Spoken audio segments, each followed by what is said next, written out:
Ubicar como una tecnología de pulverización de tipo húmedo.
Aló, buenas tardes. Buenas tardes, ven la pantalla. Sí, ingeniero. Sí. Buenas tardes. Ven la parte de los estudios legales. Sí, ingeniero. Vamos a comenzar la clase. Este es un punto muy importante porque si no se toman los aspectos legales, no solamente en el proyecto, sino en cualquier tipo de negocio, ningún negocio, por muy viable o rentable que sea, puede operar. Tiene que estar sometido a todas las leyes. Entonces, vamos a ver en qué consiste este capítulo, ¿no? Que es un complemento muy importante a tomarse en cuenta en el proyecto para que este pueda ser ejecutado en la realidad, ¿no? Es decir, desde su implementación o montaje hasta su puesta en marcha.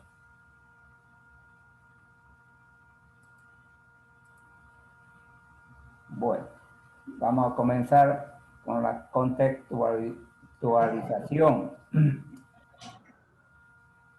El estudio legal de un proyecto en el estudio legal de un proyecto se especifica el tipo de empresa que se pretende crear, la formación del marco jurídico que la constituye y los requisitos legales de operación de una empresa. El estudio legal es de vital importancia en los negocios debido a que si no se consideran las normas existentes en un país o una región, se podrán llegar a clausurar un proyecto de inversión en su fase de implementación o en su fase de operación. Entonces, lo que estábamos diciendo, esta parte de acá, que si no se consideran las normas, ¿no?, dentro del país o región, esto es muy importante, se puede clausurar el proyecto en su fase de implementación, quiere decir en el momento de su construcción y montaje, como también puede ser observado en la parte de operación. Ustedes ven todos los días, a veces en la tele, obra clausurada, no tal edificio se clausuró la construcción. Efectivamente, alguna norma o alguna ley no cumplió. Entonces ese edificio muchas veces se queda demolido, ¿no?, destruido, ¿no?, porque alguna norma no cumplió o violó. Por eso es importante tener en cuenta y conocer algo, ¿no?, del estudio legal, porque en primer lugar el proyecto tiene que estar representado, ¿no?, en su ejecutoría por el nacimiento de una empresa, es decir, una empresa tiene que estar a cargo de este proyecto cuando se lo constituye en la práctica, en la realidad. Bueno, el estudio legal, según Zapac, el estudio legal es la base de representación de la empresa en términos legales. En este estudio se incorporan todos los aspectos organizacionales que se encuentran en el marco de un proyecto. El objetivo es respetar las normatividades del país de origen, su constitución política, sus leyes, sus reglamentos y las costumbres vigentes o existentes. Las empresas sin estudio legal enfrentan normas permisivas y prohibiciones que no solo afectan el proyecto, sino también condicionan los flujos y desembolsos que se generan en su implementación. Entonces, esto es importante acá, ¿no? Prácticamente, si el proyecto no está constituido, lo que se llama una personería jurídica, representada por una empresa legalmente establecida, este proyecto no se podría implementar, es decir, hacer las construcciones civiles, montaje de la maquinaria, la implementación de los servicios auxiliares, etcétera, hasta puesta en marcha, prácticamente queda paralizado.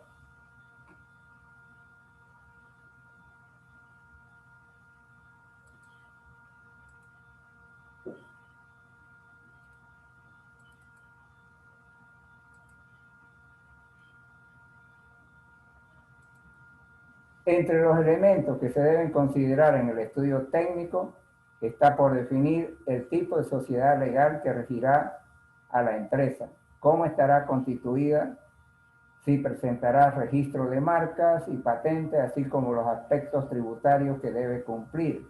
El analista deberá medir los alcances de la legislación en términos de la cuantificación de los recursos que deben designarse para la correcta implementación del proyecto.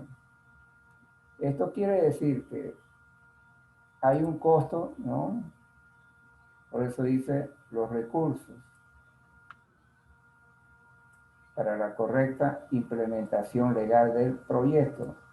Hay un gasto que se hace al tramitar para formar la empresa, ¿no?, ejecutora del proyecto. Tiene que haber una empresa ejecutora del proyecto, ¿no?, quien va a definir la implementación del proyecto, ¿no?, pero que tiene que estar en forma legal, es decir, encuadradas con todas las normas. Y por lo tanto, se tienen que considerar las leyes que se van a involucrar, más los recursos económicos o gastos, ¿no?, que se tienen que cuantificar, que son parte de la inversión del proyecto.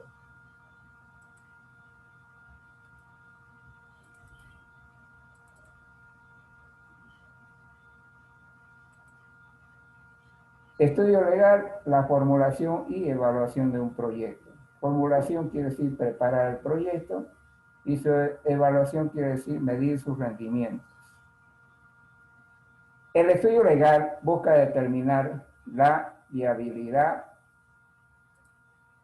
de un proyecto a la luz de las normas que lo rigen en cuanto a la colocación de productos, subproductos y patentes. También toma en cuenta la legislación laboral, su impacto a nivel de sistema de contratación, prestaciones sociales y demás obligaciones laborales. Naturalmente que todo esto está sometido a la ley. La legislación laboral, la forma de contratación que tiene que estar encuadrada ahí, ¿no? En cuanto a los productos, estos productos se tienen que registrar de acuerdo a las normas y si cuando las empresas no quieren que le copien el producto, lo patentan, ¿no?, que no le copien el color, la forma o la fórmula. El objetivo del estudio legal es determinar las implicaciones técnicas y económicas que derivan de la normativa legal que regula la instalación y operación del proyecto. Esto tiene que ver con lo que hablamos anteriormente. Cualquier proyecto de inversión debe contar con las normas que regulen el comportamiento de los sujetos que intervienen en ella. Estas normas regulan derechos y obligaciones de toda sociedad organizada que establece para su miembro.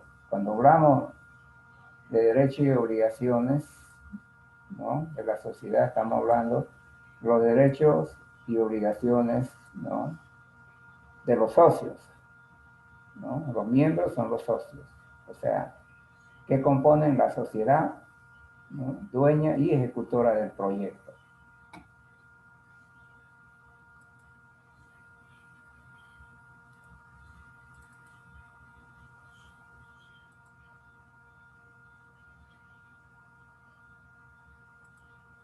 Una de las áreas más relevantes del estudio legal será la legislación tributaria. En ella se deben identificar las tasas arancelarias para insumos o proyectos importados o exportados, los incentivos o la privación de incentivos existentes, los diferentes tipos de sociedad, de responsabilidad limitada, sociedad anónima, sociedad comandita, etc. ¿Y cuál es la más adecuada para llevar a cabo el proyecto? Acá lo que está hablando, ¿no?, es la forma de organización que va a tener la empresa, ¿no?, como sociedad, ¿no? Estamos hablando de los socios. y esto tiene gastos. Este estudio debe adelantarse a la etapa inicial de la formulación y preparación, ya que un proyecto altamente rentable puede resultar no factible por una norma legal. Es indispensable, pues, darle una consideración adecuada a estos aspectos jurídicos antes de avanzar en la realización de estudios e incurrir en altos costos en términos de recursos y tiempo de preparación. Normalmente, a la par de la preparación del proyecto, siempre y cuando se vea la viabilidad, ¿no?, económica, se tiene que hacer la formulación de la empresa. La actividad empresarial y los proyectos que de ella deriven se encuentran incorporados en un determinado marco jurídico que regula el marco legal, el cual los agentes económicos se desenvolverán. Mayormente, por un lado, tenemos las normativas, ¿no?, que debe cumplir, como la Ley General del Trabajo, la Ley de Medio Ambiente, la Constitución Política del Estado y otras más. Pero además acá yo le he pasado otro texto más, que es el Código de Comercio, ¿no? La formación y actividad de una empresa están reguladas por el Código de Comercio, en este caso Código de Comercio boliviano, ¿no? Ahí se encuentra todo desde la forma, ¿no?, de empresas y cómo se ejecutan y se desarrollan estas.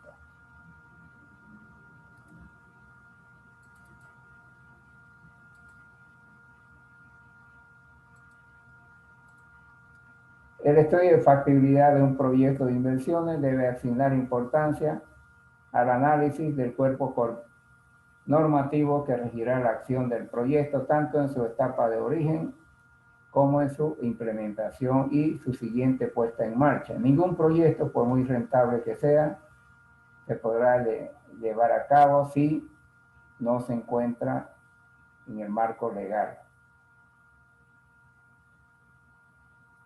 de referencia, en que se encuentran incorporadas las disposiciones particulares que establecen los que legalmente está aceptado por la sociedad, es decir, lo que se manda, prohíbe o permite en su cuestión específica. Bueno, aquí está hablando de que hay que tomar en cuenta las normativas y las leyes en las que va a tener que encuadrarse el proyecto desde su implementación, puesta en marcha y operación. El sistema legal puede definirse como el conjunto normativo que rige una sociedad obedeciendo principios y directrices definidas, tales como el sentido jerárquico de las normas, así como la resolución se abstiene, acá hay un errorcito, es abstiene al reglamento, a la ley y la ley a la Constitución.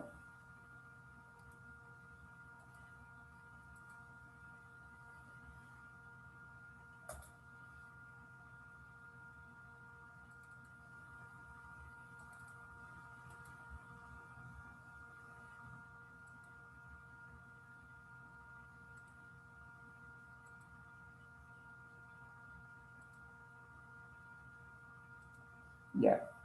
El conocimiento de la legislación aplicable a la actividad económica comercial resulta, pues, fundamentalmente para el desarrollo eficaz de los proyectos, no tan solo por las injerencias económicas que pueden derivarse del análisis jurídico, sino también por la necesidad de conocer adecuadamente las disposiciones legales aplicables al proyecto, de forma que se logren evitar las trabas administrativas y que el desarrollo del proyecto se desenvuelva con fluidez y oportunamente.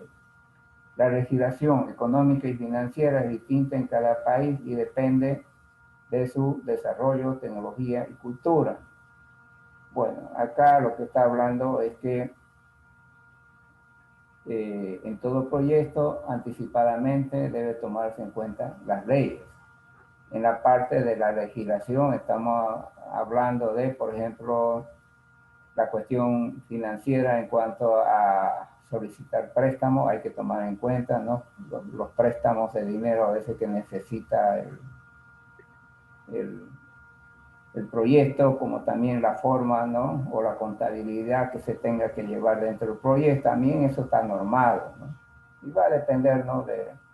de cuál es el avance en un país en cuanto a su cultura, economía, tecnología, etc. Bueno, esto es lo que yo le hablaba más antes, el Código de Comercio, que es un decreto, ¿no? de 1977, si no me equivoco, del gobierno de Banzer. El Código de Comercio regula las relaciones jurídicas derivadas de la actividad comercial. Todo proyecto, sea de producción o de comercio, prácticamente, si hablamos desde el punto de vista privado, sus fines son de lucro. Entonces estamos hablando de una actividad comercial, ¿no?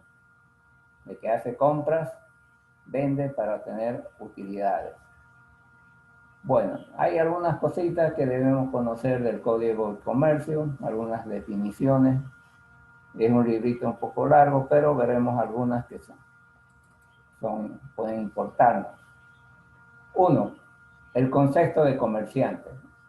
Comerciante es la persona habitualmente dedicada a realizar cualquier actividad comercial con fines de lucro. Esto es lo que decía, ¿no? O sea, se ocupa de tener ganancias. Ahora, ¿quiénes pueden ser comerciantes? ¿O quiénes se llaman comerciantes? Pueden ser comerciantes las personas naturales, las personas jurídicas constituidas en sociedades, las sociedades comerciales con domicilio principal en el exterior y establecidas con sujeción a sus leyes. Quedan sometidas a la disposición de este código y demás leyes relativas para operar válidamente en Bolivia. Persona natural somos nosotros que tenemos una partida de nacimiento, tenemos un carnet de identidad. Personas jurídicas constituidas en sociedad son las empresas, ¿no? Y sociedades comerciales con domicilio en el exterior, hay empresas que importan y acá tienen su representación en Bolivia, ¿no? Esos son los 3 tipos de comerciantes que tenemos.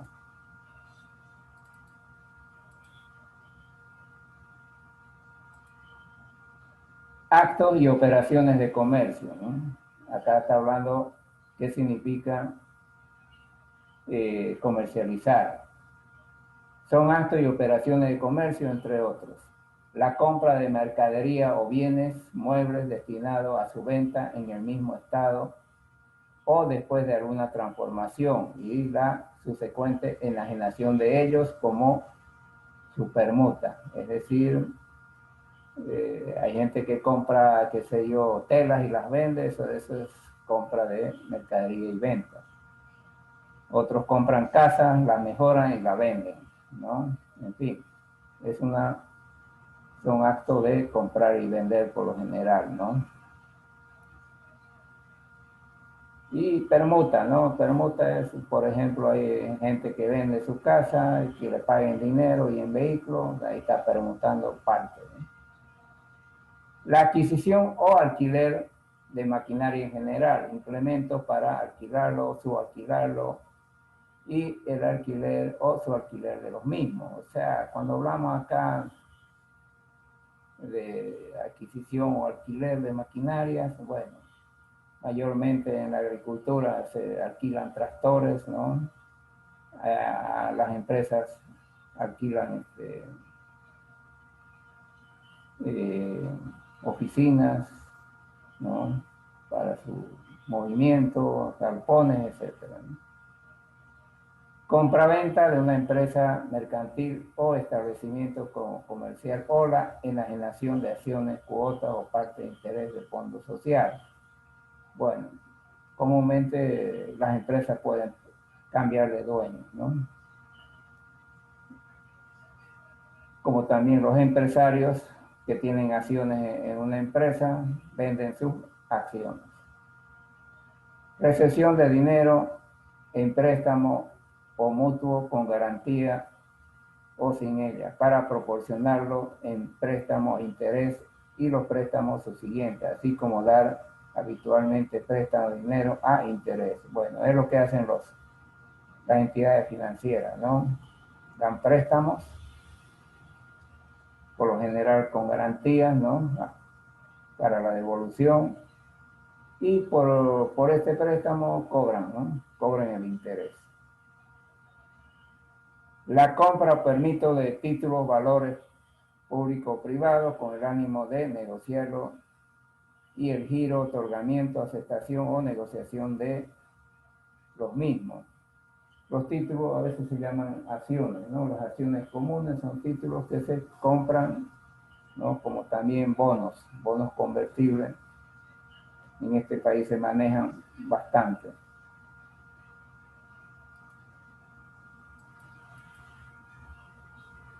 Seguimos con las definiciones. Las operaciones de bolsas, de rematadores, el corretaje, las comisiones y la representación o agencia de firmas nacionales o extranjeras. Bueno, las operaciones de bolsa son las bolsas de valores, ¿no? O sea, son lo más común que tenemos acá, pero la bolsa de valores en Bolivia no está muy difundida, no está muy avanzada, ¿no? En cambio, Argentina, Chile manejan, ¿no? La bolsa no es otra cosa que compra y venta de acciones de negocios, empresas. Rematadores, bueno, es cuando quita el banco una casa y la remate y así sucesivamente, ¿no? Las fianzas, avales y otras garantías otorgadas en actos y operaciones mercantiles, ¿no? Acá, por ejemplo, mayormente en algunos negocios, ¿no? Están las boletas bancarias, que son fianzas, ¿no? Cuando se tiene que hacer un negocio, muchas empresas, ¿no? Para vender su equipo y productos, presentan boletas de garantía que tienen la suficiente solvencia, ¿no? Para comprar y vender un equipo. La actividad comercial de las entidades que median habitualmente entre la oferta y la demanda pública de recursos financieros, así como las operaciones y servicios de intermediación de las mismas, cambio de moneda, ¿no? Acá tenemos bastante casas de cambio. Por ejemplo, la del dólar es muy común y otras monedas, ¿no? Que se compran y se venden. La actividad empresarial de entidades de seguros o primas o mutuos sobre daños patrimoniales y personas. Bueno, son los seguros de vida, seguros sobre bienes, sobre vehículos. La actividad industrial dedicada a la fabricación de bienes mediante la transformación de materias primas adquiridas o de propia producción, ¿no? Bueno, acá están las empresas que elaboran productos y comercializan.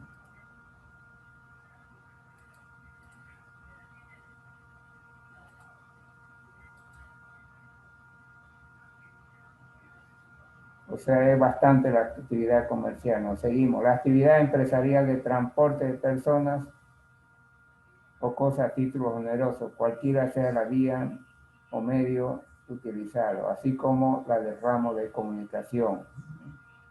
Bueno, el transporte está en todo, ¿no? Transporte de personas, ya sea en micro, ¿no es cierto? En flotas, en avión, etc. La actividad empresarial de depósitos de mercadería y bienes, así como de suministro. Normalmente hay depósitos que como seguimos, se prestan o se alquilan para guardar ciertos activos de algunas empresas. La actividad empresarial de construcciones y edificaciones en general, comprendiendo las dedicadas a montaje, instalación y otros. Bueno, aquí no hay mucho que explicar porque es toda la construcción de obras civiles. La actividad empresarial dedicada a la industria extractiva, así como al aprovechamiento y explotación de los recursos naturales, renovables y no renovables. Ahí tenemos el gas, petróleo, los minerales, etc. La prestación directa de servicios por los profesionales, así como la creación científica o artística y su enajenación por su autor. Bueno, esto normalmente todo profesional a veces se constituye, ¿no?, en un profesional independiente, es decir, presta sus servicios, ¿no?, como consultor, asesor, preparador de proyectos, etc. Adquisición de frutos, mercadería y otros bienes con destino al consumo o uso al cliente o el ofrecimiento ocasional de cualquier excedente. Esto está mayormente, por un lado, vienen de las agriculturas, ¿no? Cuando hablamos de frutos, ¿no?, guineo, manzana, etcétera, que se pueden comercializar. Bueno, ahora vamos a ver qué son bienes mercantiles. 1. Las empresas mercantiles o establecimientos de negocio, ¿no? Mercantiles son mayormente de compra y ventas, ¿no?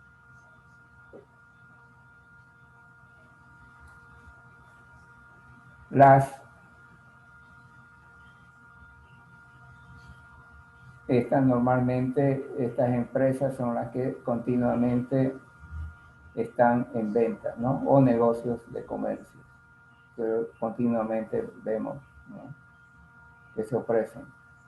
Las mercaderías elaboradas o por elaborar y otros bienes muebles que se transfieren por las empresas mercantiles. Cuando hablamos de mercadería elaborada, son productos. Los bienes inmuebles cuando sean objeto de giro comercial de la empresa. Bienes inmuebles, ¿no?, normalmente una empresa, por lo general, después de usar, ¿no?, ya sea inmobiliarios, ya sea muebles, ellos pueden vender. Normalmente toda empresa, después que usa un activo, lo vende, cuando ya no le da mucho rendimiento. Títulos y valores, ahí tenemos normalmente acciones, bonos, etc. La propiedad industrial, el nombre, los avisos, las marcas de fábrica, las patentes, licencias de uso, explotación y demás signos análogos cuando constituyen objeto de negocio y los demás bienes regulados en este código. Cuando habla de propiedad industrial, bueno, es las empresas que se pueden vender, ¿no? El nombre también tiene muchas veces un valor. La marca tiene un valor, las patentes tienen valor, ¿no? Entonces todo eso se puede monetizar y vender.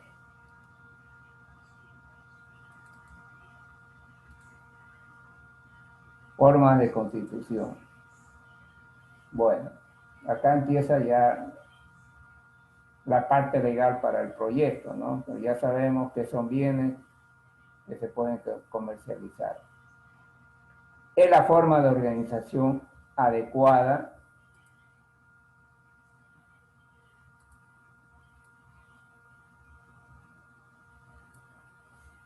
legalmente para la unidad económica a desarrollarse. La unidad económica a desarrollarse es la empresa, la cual queda sentada en un acta representativa. Estamos hablando de la formación. En esta acta se estipula el número de socios que desean iniciar el negocio, o sea, son los socios fundadores, el monto de capital social aportado, las responsabilidades que adquieren frente a terceros, los gastos de constitución de la empresa, los trámites necesarios para la implantación de la empresa. Cuando hablamos de implantación de la empresa es la sociedad, no el proyecto. Las obligaciones fiscales que deben afrontarse y las diferentes responsabilidades laborales que adquieren. Entonces, la constitución de la sociedad es prácticamente el inicio de la formación de la empresa. Normalmente los socios deben aportar un capital que es el capital de formación de la empresa. Este capital en términos contables no varía mientras no haya otro aumento de capital de parte de los socios, ¿no? En todo balance es el capital que se mantiene invariable, ¿no? hasta que haya nuevos aportes de los socios.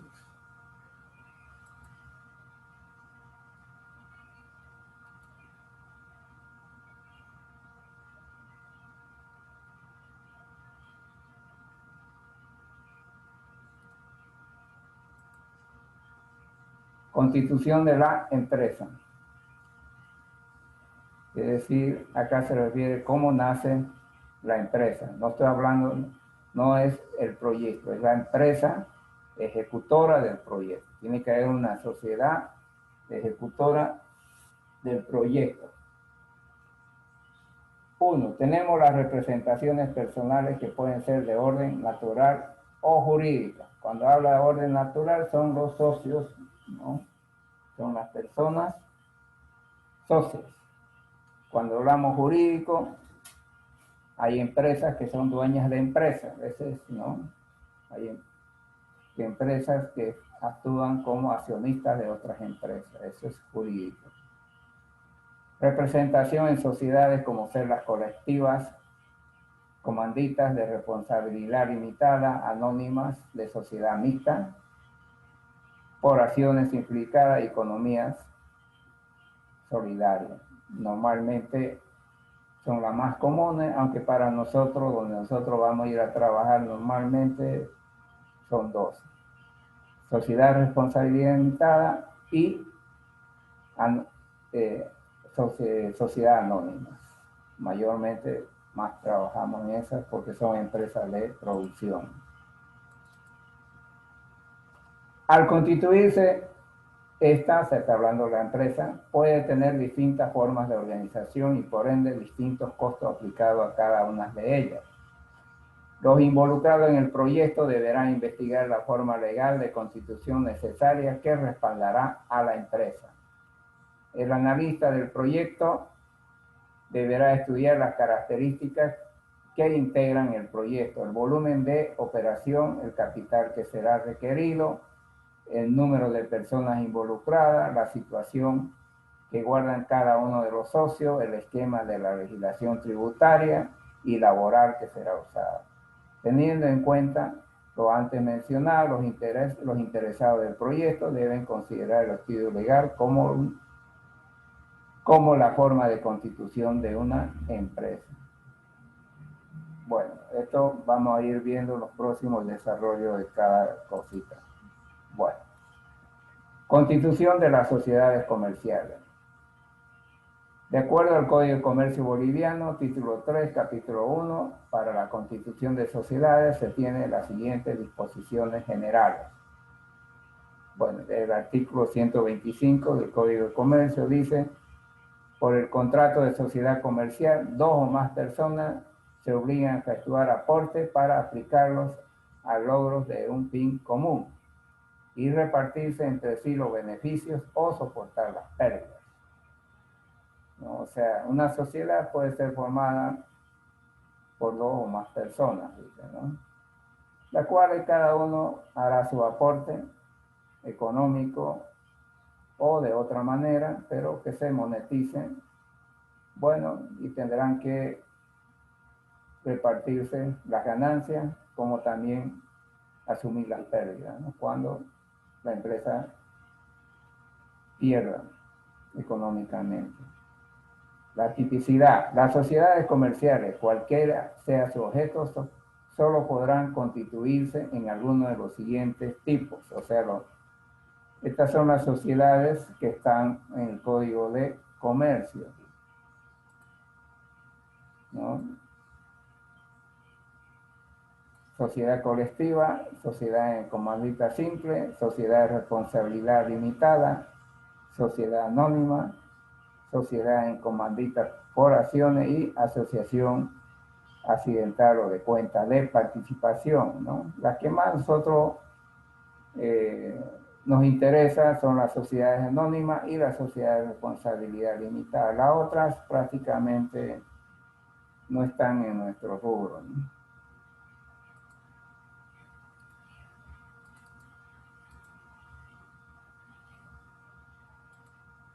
Instrumento de constitución de las sociedades comerciales debe tener por lo menos lo siguiente, o sea, Estamos hablando de la constitución de la sociedad y cuáles son sus contenidos. 1. Lugar y fecha de celebración del acto. Normalmente este punto se da cuando un grupo de personas se reúnen ante un notario de fe pública y un abogado, ¿no? Y hacen el acto de formación, ¿no?, inicial de la empresa. Es decir, inicial, porque ellos se comprometen, ¿no?, con cierta participación de capital, ¿no?, a formar la empresa, ¿no? Es un acto de celebridad. A partir de ahí viene lo demás. Bueno, ahora los socios que deben tener: nombre, edad, estado civil, nacionalidad, profesión, domicilio, número de cédula de identidad de las personas físicas, nombre y naturaleza, nacionalidad y domicilio de las personas jurídicas que intervienen en la Constitución. Las personas jurídicas son las empresas, ¿no? Las personas naturales somos nosotros, los que tenemos carnet de identidad. Luego tenemos razón social o denominación y domicilio de la sociedad, es decir, cuál va a ser el nombre de la sociedad y dónde va a estar ubicada. Objeto social al que debe ser, este es muy importante, ¿no?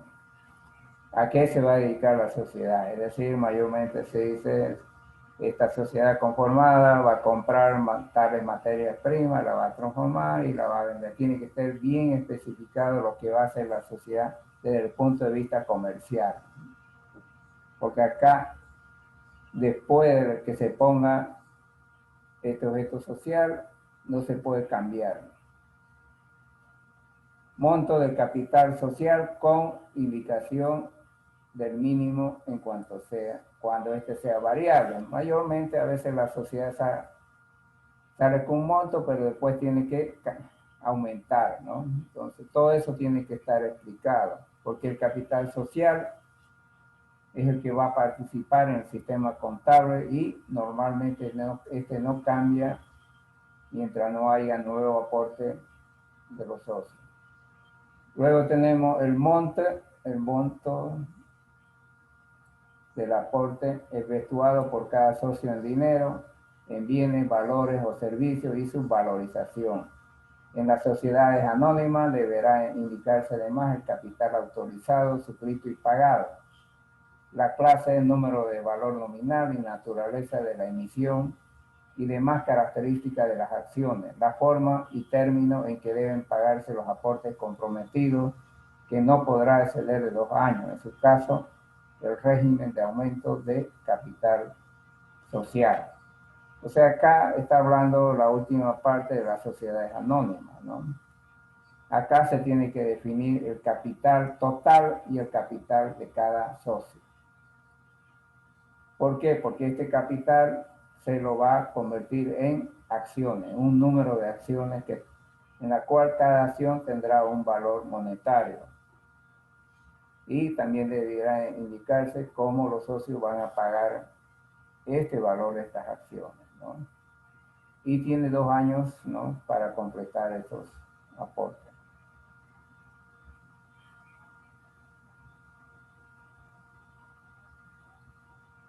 Y al cabo de 2 años también se puede definir si va a haber aumento del capital social, ¿no? Pero también puede haber, después de varios años, puede haber, cuando la empresa esté en crecimiento, nuevos aportes, ¿no? O sea, de incremento de capital. Ese tiene que hacerlo ante el Ministerio de Economía. Es un proceso bastante largo. Luego tenemos el plazo de duración que debe ser determinado. Mayormente, en muchos casos, se le da 50 años a la empresa, ¿no? Porque no se puede estar cada rato haciendo personería jurídica. La forma de organización de la administración, el modo de designar directores administrativos o representantes legales, órganos de fiscalización internas, sus facultades, lo que depende del tipo de sociedad, fijación del tiempo de duración y los cargos. Esto está hablando de los socios, ¿no? La forma de organización de la administración. Está hablando de los socios, no del gerente hacia abajo, sino de los socios, de los propietarios, ¿no? Como ellos van a nombrar sus directores, su presidente, ¿no? Cómo se fiscalizará, ¿no? Entre ellos sus decisiones, etc. Aunque todo esto para estas empresas como la SA y otras están dentro del Código de Comercio. Reglas para distribuir utilidades. Naturalmente, los socios son los que definen cómo se van a distribuir las utilidades y cómo también tendrán que soportar las pérdidas si hubieran. Bueno, y en caso de silencio se entenderán en proporción a los aportes. Este es cuando no hay decisión, sobre todo en la distribución de utilidades, pero ustedes van a ver en los periódicos, dice, está la empresa, reunión, ¿no? Ordinaria o extraordinaria, y dice distribución de utilidades, ¿no? Ellos deciden si se distribuyen o queda en la empresa. Previsiones sobre la constitución de reserva. Esto es, en todo sistema siempre se hace una previsión, ¿no? ¿Por qué? Porque en el futuro no se sabe qué va a pasar. Entonces, algunas previsiones, en este caso, sobre la Constitución. Pueden ser reservas, digamos, en las empresas hay algo muy importante, por ejemplo, reservas de la depreciación, ¿no? Que tienen que ver mucho con la recuperación de las inversiones, ¿no? Cláusulas necesarias relacionadas con los derechos y obligaciones de los socios o accionistas entre sí y con respecto a terceros. Bueno, esto está dentro del Código de Comercio, ¿no? Cuáles son derechos y obligaciones de los socios que son los dueños de la empresa. Y cuál es la relación de terceros. Terceros pueden ser comerciantes, vendedores, materia prima, etc., ¿no? Cláusulas de disolución de la sociedad y las bases para practicar la liquidación y forma de designar a los liquidadores. Normalmente a la sociedad se le puede poner 50 años, ¿no? Y ahí tiene que indicar, ¿no? El por qué se puede disolver una sociedad. Mayormente la sociedad se puede disolver, ¿no? Por la extinción de la empresa, es decir, que la empresa se cierre, o por la venta de la empresa, ¿no? A otros inversionistas. Entonces, ahí cuando se vende la empresa a otro inversionista, viene el problema de liquidar, ¿no? Normalmente se nombra un gerente liquidador y eso puede tardar 1 año o 2 años en liquidar la empresa, porque las empresas cuando se venden tienen 2 problemitas principales: cuentas por cobrar y cuentas por pagar. Además de los inventarios, muchas veces no lo compra el nuevo propietario, los nuevos propietarios no compran. Entonces, todas estas cosas se tienen que liquidar. O sea, la empresa antigua sigue, ¿no? Hasta dejar saldar, ¿no? Tanto las cuentas por cobrar como las por pagar y los inventarios por lo general. Compromiso sobre la jurisdicción arbitral en su caso. Este es cuando hay problemas legales y entonces, ¿no? Se tiene que nombrar un árbitro para la toma de decisión en casos jurídicos, ¿no? Algunas demandas que pudieran haber en contra de la empresa o algunas observaciones de parte del Estado. En las sociedades anónimas, la época y forma de convocar reuniones o constituir la junta de accionistas, las sesiones ordinarias y extraordinarias del directorio. En el Código de Comercio, ¿no? Para la sociedad está registrado cómo convocar a reuniones ordinarias, extraordinarias, ¿no? Que normalmente lo van a ver en los periódicos, dice reunión ordinaria o extraordinaria, ¿no? Algunas se convocan, alrededor pueden convocarse con una semana, con 3 días de anticipación, en fin, todo esto está establecido, ¿no? En el Código de Comercio. La manera de deliberar y tomar acuerdo en los asuntos de su competencia. Normalmente los socios son los que toman decisiones y esa toma de decisiones tiene que normarse, ¿no? ¿Cómo se va a normar? Sobre todo cuando hay nuevas inversiones, contrataciones del gerente, etcétera, ¿no?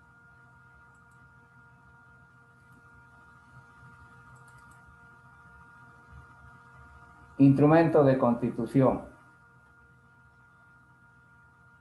El contrato de constitución o modificación de una sociedad se otorgará por instrumento público, excepto el de asociación accidental o de cuentas de participación que puede otorgarse en instrumentos privados.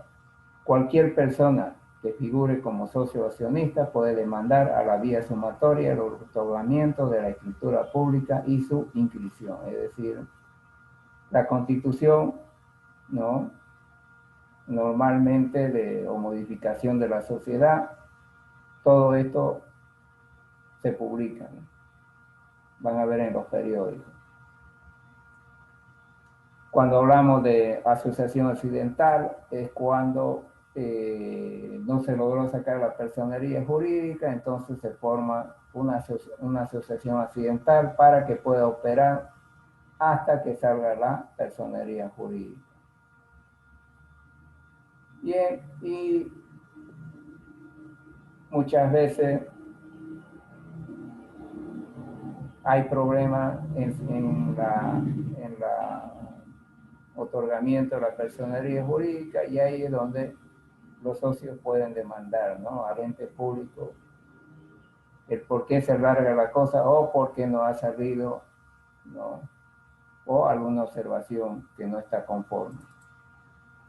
Inscripción, trámite y recurso. El contrato constitutivo o sus modificaciones de sociedades colectivas en comandita simple y de responsabilidad limitada se someterá a la inscripción respectiva en el registro de comercio, el cual, previa comprobación del cumplimiento de todos los requisitos legales y fiscales, procederá en consecuencia. En caso negativa del registro de comercio, a la inscripción de este tipo de sociedades se procederá a subsanar las observaciones formuladas o en su caso, y dentro de los 5 días de notificar la negativa. Se podrá interponer en contra de esta apelación ante la Corte Superior de Justicia del Distrito del domicilio legal de la sociedad. El fallo de la Corte es definitivo y no admite recurso ulterior alguno. O sea, mayormente cuando se está haciendo la personería jurídica, en este caso, como dice, tipo de comandita o sociedad limitada, muchas veces es negado la inscripción al registro de comercio de parte de la autoridad, ¿no? Responsable, en este caso del ministerio, ¿no? Correspondiente. Entonces, a veces hay observaciones, bueno, se devuelve, el Estado devuelve estas observaciones a los socios, quienes tienen un plazo de 5 días para resolver estas observaciones. En el caso que ellos no vean, ¿no?, que esto no es lo correcto, pueden demandar ante la Corte de Justicia, ¿no? Esta observación la pueden poner, ¿no?, que no sea legal. Inscripción y trámite de recursos. El contrato constitutivo o modificación de sociedades colectivas en comandita simple y responsabilidad. No, estamos leyendo lo mismo. Hasta la siguiente. Resolución. La Dirección de Sociedades por Acciones comprobará el cumplimiento de todos los requisitos legales y fiscales y sobre la base de los mismos, en el plazo máximo de 10 días de la fecha de presentación de la solicitud, dictará resolución aprobándola o negándola. En el primer caso, dispondrá su inscripción en el registro de comercio, el que no podrá negarla. En el segundo caso, con la negativa, fundada devolverá los antecedentes para que se subsanen las deficiencias u observaciones. Bueno, en esta resolución es ya para que, ¿no?, la empresa formada se inscriba en el registro de comercio y de ahí pueda operar. Pero la autoridad del Estado puede ser que la apruebe como que la rechace, observando algunos puntos que no se cumplen. Entonces devuelve todo el legajo, ¿no?, al representante de los inversionistas para que esas observaciones se subsanen y se arreglen y nuevamente el trámite vuelva otra vez a entrar. Publicidad. Las escrituras constitutivas, las modificaciones y la resolución de sociedad en general se publicarán por una sola vez en un periodo de amplia circulación nacional, excepto en las asociaciones accidentales o de cuentas de participación. Los interesados deberán presentar al registro de comercio un ejemplar de la publicación para su verificación y archivo. Bueno, aquí está hablando de las escrituras de constitución, ¿no?, o modificaciones puede ser para incrementar el negocio de la empresa, como también en la extinción de la sociedad, es decir, que la sociedad se está extinguiendo. En todos esos casos, la obligación es que de estos actos deben ser publicados en un periódico. Las asociaciones accidentales no tienen sentido porque son asociaciones que se formaron para un determinado periodo hasta que exista la personalidad jurídica. No necesita, en este caso, sacar aviso en el periódico. Personalidad jurídica de las sociedades, anulación de actos constitutivos. Las sociedades adquirirán personalidad jurídica, esto con la calidad de sujetos de derecho con el alcance establecido en ese título. Desde el momento de su inscripción en el registro de comercio sin necesidad de otro requisito, la anulación del acto constitutivo declarada judicialmente no tiene efecto retroactivo y determina la disolución y liquidación de la sociedad. Bueno, aquí hay dos cosas. Una es la personalidad jurídica, ¿no? En otras palabras, una persona jurídica se refiere ya a la empresa formada, ¿no? No estoy hablando del proyecto, la empresa formada con los socios. Ese es uno. Y lo otro es el acto constitutivo cuando hay una disolución de la sociedad. En otras palabras, extinción de la sociedad, la cual se tiene que liquidar hasta quedar en cero. Cero activo, prácticamente. Y cero pasivo. Capital social. El capital social será fijado de manera precisa, pero podrá aumentarse o disminuirse conforme a las cláusulas establecidas en la escritura social o en los estatutos, salvo que las disposiciones legales establezcan capitales mínimos para determinadas actividades comerciales. La resolución de aumento o reducción de capital se inscribirá en el reglamento de comercio previa publicación conforme al artículo 131. La publicación se hará por 3 veces consecutivas. El aumento de capital por revalúo de activos se sujetará a las disposiciones que regulen la materia. Cuando hablamos del capital social, es el aporte de los socios, ¿no? Y tiene que fijarse, ¿no? Ahora, en algunos casos, en las empresas ya establecidas, se puede aumentar, ¿no?, con incremento de aportes de los socios.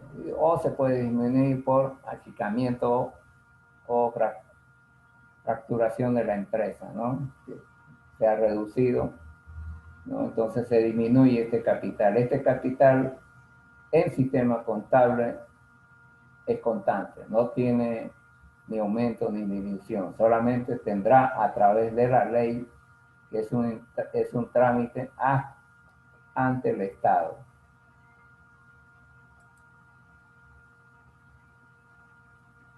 Requisitos para operar. El analista de proyecto debe considerar los requisitos legales para operar una empresa, como los aspectos legales, ambientales, ecológicos, de uso de suelo. En cuanto al aspecto legal, se deberá tener en consideración el investigar toda y cada una de las leyes, una injerencia, sea directa o indirecta, en la operación diaria de la empresa. Por ejemplo, la Ley General del Trabajo, la Ley de Impuestos sobre la Renta, la Ley de Medio Ambiente, etcétera. O sea, una cosa es la personería jurídica que le va a permitir al proyecto operar como una empresa, pero a la vez hay otros requisitos que debe cumplir el proyecto, que debe estar preparado y formulado tomando en cuenta, ¿no?, toda la normativa del Estado, como ser, ¿no?, la Ley General del Trabajo, es decir, cumplir eso, la Ley de Medio Ambiente, la Ley de Impuestos y otros que hubiera que enmarcarse. Esos son, vamos a decir, la otra normativa que debe cumplir el proyecto desde su implementación.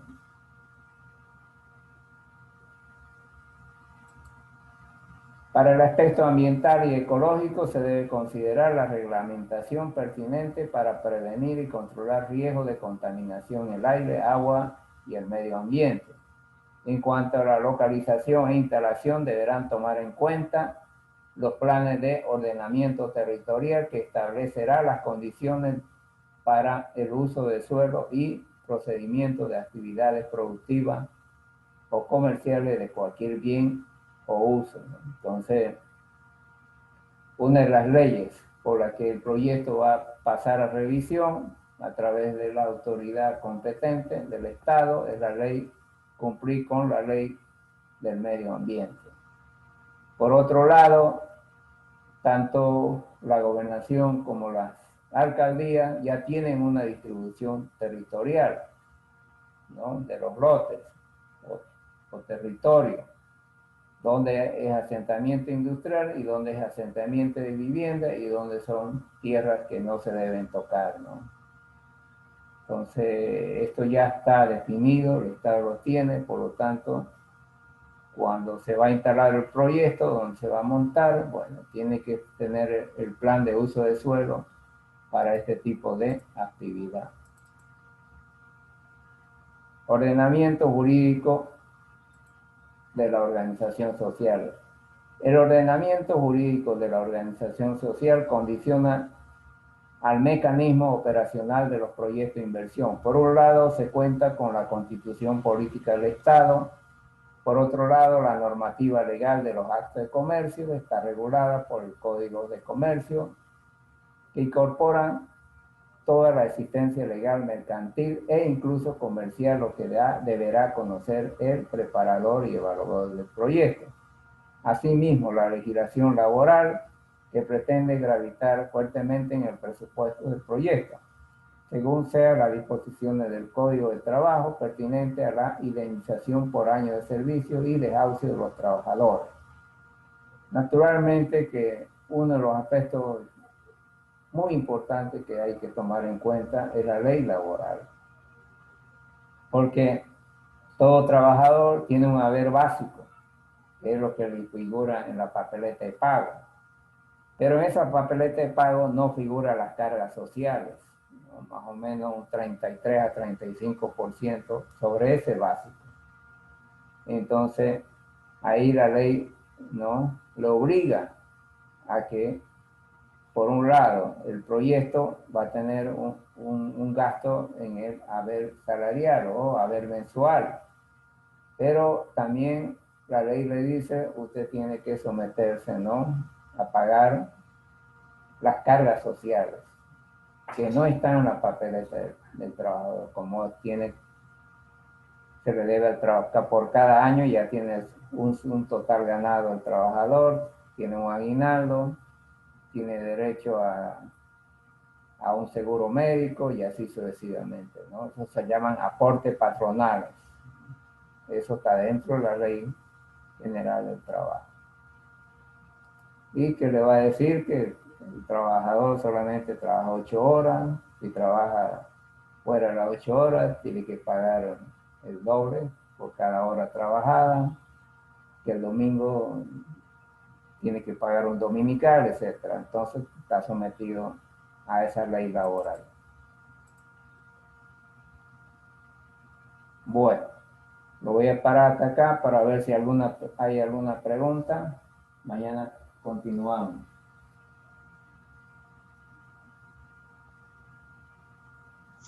Ingeniero, una pregunta. ¿A qué se refiere con que se otorga por instrumento público al artículo 128 de la Constitución? O sea, se otorga el registro de comercio, ¿ese? Sí, Es que ya el registro de comercio es lo último. La empresa queda ya registrada, ¿no? En este registro. A partir de ahí se considera una sociedad, ¿no? Mientras no esté en el registro de comercio, no se considera una sociedad. Es el último paso. ¿Se entiende? Mientras haya sí, una observación en la documentación, ¿no? La autoridad del Estado, dependiente del ministerio, ¿no? Del respectivo ministerio, mayormente el de Hacienda, ¿no? Todo depende de cómo cada gobierno ordena su ministerio, ¿no? Entonces, es bastante el papeleo que se hace, ¿no? Yo he hecho, tengo experiencia en hacer personería jurídica, o sea, es largo. Son un montón de requisitos y eso va a esa autoridad, va y viene la documentación, observan siempre cositas y uno tiene que subsanarlas. Normalmente, cuando se está haciendo la formación de una empresa, se nombra de parte de los socios el representante legal y ese es el que representa a la sociedad en ese momento hasta que sale la personería jurídica, ¿no? Mayormente se ponen a veces abogados, ¿no? Entonces, mientras haya observaciones de parte del Estado, ¿no? Se tienen que subsanar. Una vez subsanado esto, todo el trámite, ¿no? Porque tiene que tener, tiene que estar registrado en la renta, tiene que estar registrado en la alcaldía, tiene que tener un NIC, etcétera, ¿no? Todo eso es una serie de pasos y documentos. Una vez que ha completado toda la documentación y esta ha sido aprobado, entonces recién dan la orden de inscribirse en el registro de comercio. A partir de ahí tiene su personería jurídica. Mientras tanto, no puede operar. Hay veces, ¿no? En eso yo he tenido la experiencia de que se norma asociación accidental. Es decir, no salió la personería jurídica, ¿no? En unos 6 meses y a veces no falta mucho, son pequeños detalles, se forma la sociedad accidental que puede operar por unos 6 meses, ¿no? Hasta mientras, digamos. Hasta que salga la personería jurídica, ¿no? No son 6 meses, unas cuantas semanas, digamos, ¿no? Entonces, se hace la sociedad accidental, ¿no? Y sale la personería jurídica y entonces automáticamente la sociedad accidental se anula, ¿no? Y se opera ya con la personería jurídica, ¿no? O sea, que es una otra cosa que es un ente jurídico.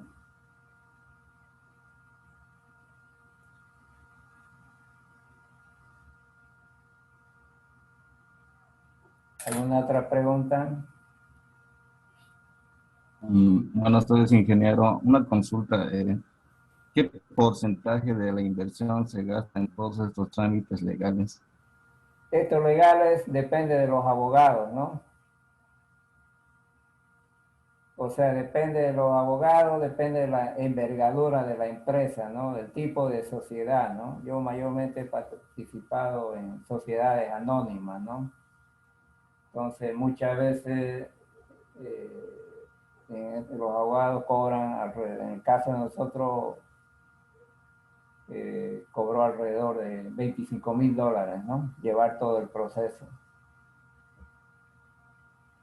Que lo tienen que aportar los socios, ¿no? Pero como es un trámite un poco largo porque hay que estar viajando a La Paz, yendo y viniendo, entonces no es una cosa tan rápida, digamos, ¿no? Por eso es que a veces es caro, ¿no? Quizás para proyectos menores puede costar menos, digamos unos $10,000 o $5,000, ¿no? Pero en este caso era una empresa de unos $5 millones, entonces, o de $2 millones, cobraron $25,000, ¿no? Sin tomar en cuenta los otros gastos, ¿no? ¿Está claro? Sí, ok, ingeniero. Todo claro.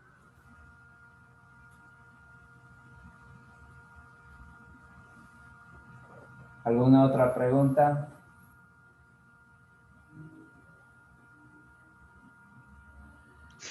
Ingeniero, ¿cuáles son los componentes de los estudios legales?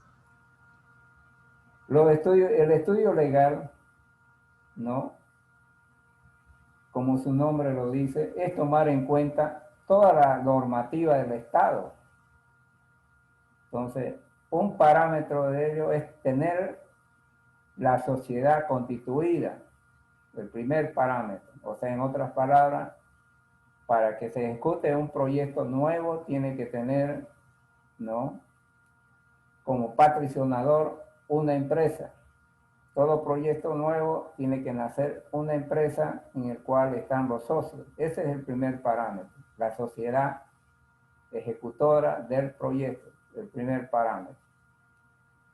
Los otros parámetros son el cumplimiento de las leyes por las que tiene que estar preparado, formulado el proyecto. ¿Cuáles son? Por lo general tenemos la normativa de la Ley General del Trabajo, tenemos la Ley de Medio Ambiente, tenemos la de Seguridad Industrial, es decir, de la forma como se tiene que trabajar dentro del proyecto en su implementación y operación, ¿no? Además de otras leyes, ¿no?, que pueden implicar, por ejemplo, las leyes impositivas. Entonces son dos parámetros: las normativas que debe cumplir el proyecto en su implementación y operación por un lado, y por otro lado la constitución de la sociedad. ¿Está entendido? Sí. Ahora, cuando el proyecto ya entró en marcha, empieza la sociedad, ¿no?, a regir. Estamos hablando de los socios, no de la estructura orgánica de la empresa, sino de los socios, ¿no?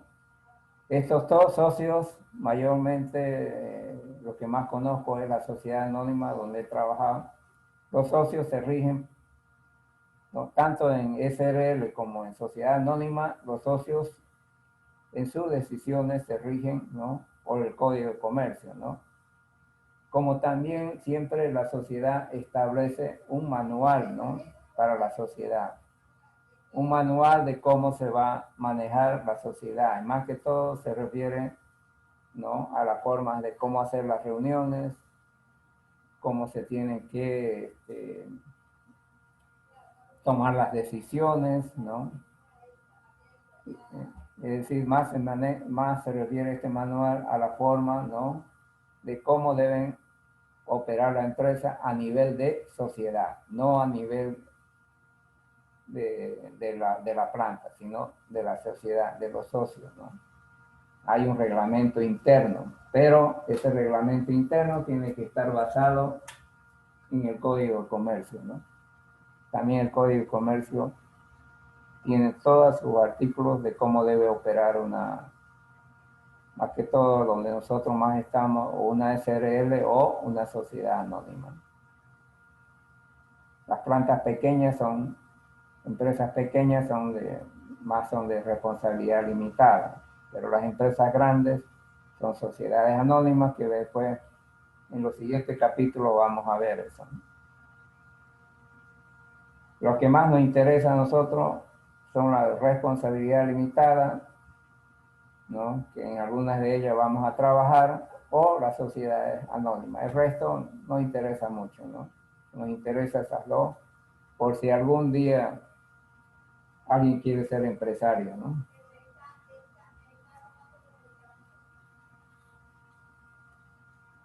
¿Alguna otra pregunta?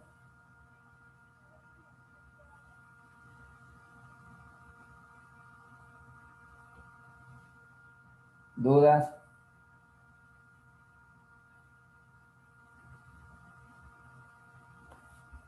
Bueno, voy a ver, están definidos los grupos, voy a ver cómo se les puede enviar ya los trabajos, ¿no? Voy a tratar de que esta semana ya tengan los trabajos, los proyectos para empezar a trabajar.